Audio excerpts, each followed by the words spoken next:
bonjour à tous, j'espère que vous allez tous bien. C'est le frère Soleil Mbouta.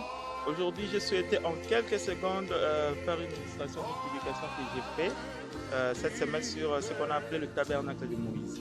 En fait, le tabernacle de Moïse, c'est quoi? Le tabernacle de Moïse, c'est ce qu'on pourrait appeler un map ou une carte spirituelle qui indique en fait le trajet qui mène l'homme à Dieu. Et ce tabernacle, comme on l'a vu dans la Bible, il est divisé en trois parties. On a ce qu'on appelle le parvis, on a ce qu'on appelle le lieu saint et on a ce qu'on appelle le lieu très saint ou le saint des saints.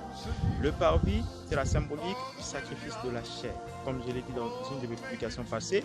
C'est-à-dire quand on entre dans le parvis, on a clairement représenté ce que le sang et on a clairement représenté l'eau.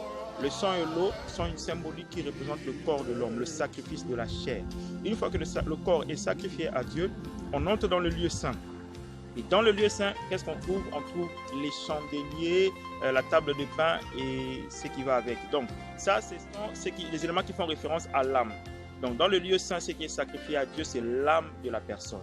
Et ensuite, une fois que l'âme est sacrifiée à Dieu, donc l'homme est dépouillé de son corps et dépouillé de son âme, il ne reste que l'esprit.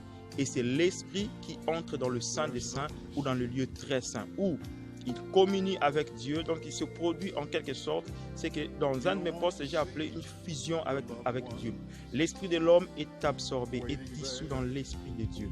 Et à ce moment-là, l'homme est revêtu de l'esprit de Dieu. Donc il devient capable de dire un mot et ce qu'il dit se réalise. Selon qu'il est écrit dans la Bible, si tu sépares ce qui est précieux de ce qui est vil, tu deviendras comme ma bouche, dans le livre de Jérémie.